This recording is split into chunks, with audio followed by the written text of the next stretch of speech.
What should you do when your son or daughter marries a narcissist? This is what I want to talk about today. And I want to start by saying that I think this is one of the hardest things, if you can compare, but I still, as far as I see with my clients, it's one of the hardest challenges that people can face as far as having a narcissist in your family, because this is something that when it happens to you, you are left behind in many ways.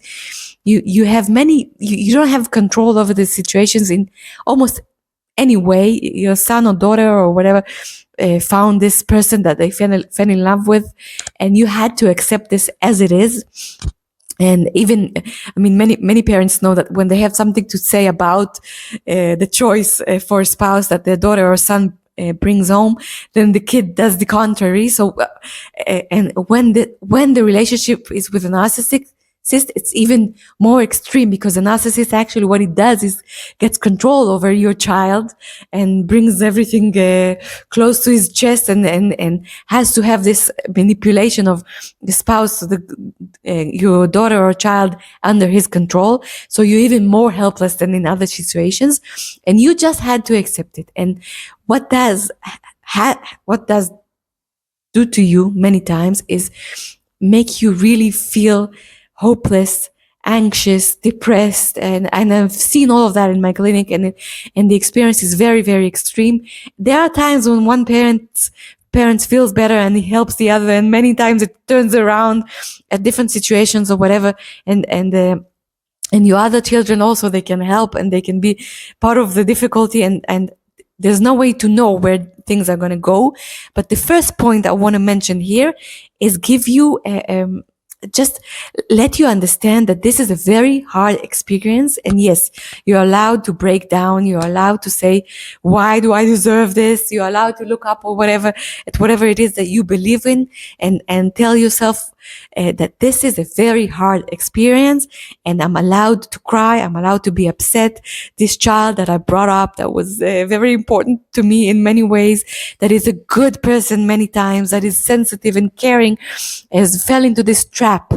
And and the only thing I can do is watch from afar and just look at it. And the feeling of helplessness and being depressed and anxious and whatever is, first of all, is something that you should let yourself just understand why this is how you feel, and not be upset with yourself, or tell yourself that you're not doing enough, or you're not dealing with this in the right way. This is the first point that I want to mention. The second point is, after having said that, I do want to invite you to look into it in a bit more close way, and ask yourself, just to be sure, if this is a narcissist, if the spouse, the whatever, the woman or the man that your child brought into their life is actually a narcissist, or it's not something else.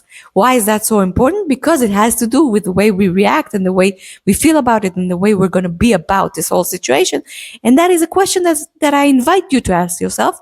I do have to say that sensitive parents, good people, notice it very fast and react to it very fast and understand that this is what's going on. But I just want to ask you again, if you see no empathy, no taking responsibility, no authenticity, being manipulative, being gaslighting, being feeling entitled, and all those stuff that you actually probably know if you listened to this video, but I do want to mention them again. And just for the sake of being on the right page, I want to invite you to look at this again and to see if this is what's going on. And I'm probably sure that this is it, but I just wanted to mention it again so that you will be sure, and the next points will be relevant to you. So acknowledging how hard this is, and then I was just inviting you to look at it again through the eyes of what is narcissism, and just to be sure about what's going on. Having said that, the third point that I want to mention, and is very important and is very hard to apply, is not sitting around waiting for your child to get divorced or to leave this person, or to whatever, to cut the contact with the narcissist. Because what that does to you is puts your life on hold in many ways and leaves you in a space or in an energy of waiting for it. And that is something that is not healthy for any of us. Anytime to sit around and wait for something that might not happen and is not in our control in any way is something that weakens us, makes us draws us down to depression, to anxiety, to all those things that we don't like having in our life, and actually doesn't do anything good for us. Of course, I'm not judging you or anybody at this position if this is what you're doing. What I'm trying to say is that if you can look at it from a different angle at what I'm saying and ask yourself, is this thing good for me just waiting around? Is this thing good for my spouse? Is this thing good for my other children, for my other sons and daughters-in-law, for our family, for my work, for whatever it is that I'm doing in my life? Or is it making me stay stuck in a way, in a position that is not healthy for me? So that was the third point. The fourth one has to do with what I just said. Is as much as you can, try to invest energy in your other children, on whatever else you have in your life, and put the spot on that area, because that's something that helps you feel a lot better and actually raises the energy and raises the way you are able to deal with your life. And that is also something that is very important. The fifth point is, as far as that child and his family, what should you do?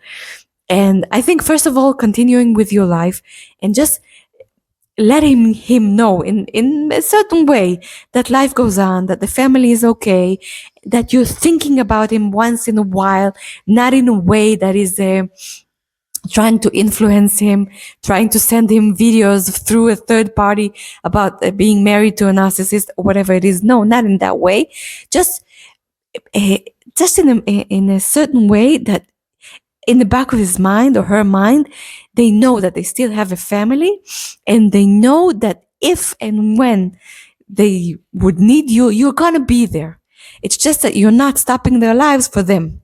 And that means a Christmas card, that means a Thanksgiving card, that means just whatever, something that you know that interests them, to let them know about, that you read this book or whatever, sending a gift for something, not trying to impose yourself and in a way that makes your child feel that you're trying to show them the light and show them what it should be like if they get the courage and get out of this relationship. No, not at all. Just being them there in a very, very minor way, not taking personally the things that come your way.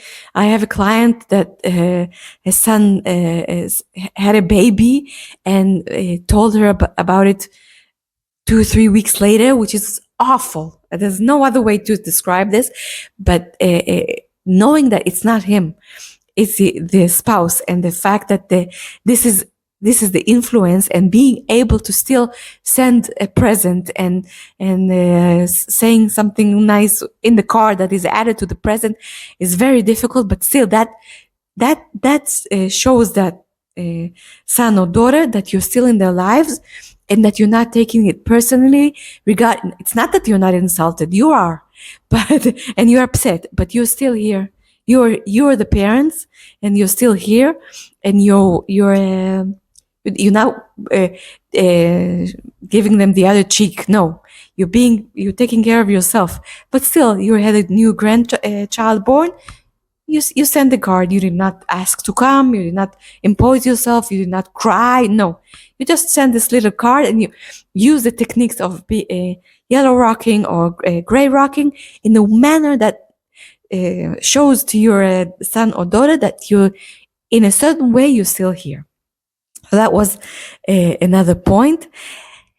And if to conclude this difficult video, I just want to end up and say again that this is a very difficult experience, that this is something that people break down under for sure, that I want to encourage you if that you're going in a path that is very difficult, and whatever it is that you're managing to do is wonderful.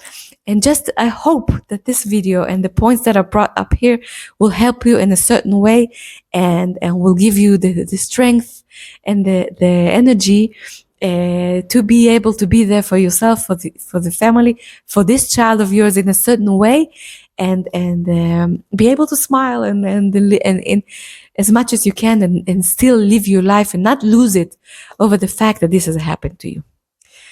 That's it for today. My name is Ruth Lax. You're more than welcome to say whatever you think about this video. I'm a psychotherapist, a counselor, and I would really love to hear from you, to help to subscribe to this channel, a word that is difficult for me in English. And I'll see you on my next video. Bye bye.